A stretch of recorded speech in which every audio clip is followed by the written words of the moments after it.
Today we talk about how can you fix this problem or know how you can do that on your Pluto TV app. So all you have to do is you just click here on settings, click on it here.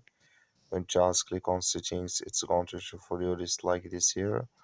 Then you go down, just keep going down, click here on apps. Come to apps list here and there you're looking for Pluto TV app. Or just click on search. Then here add Pluto TV app, just click on it here. So then it's going to take you to this list. Click on full stop, click on OK. Then you go down, just click on storage. Come to storage list here, just click on clear cache. Then all you have to do now. So you just go to your Play Store, you click here on Play Store here.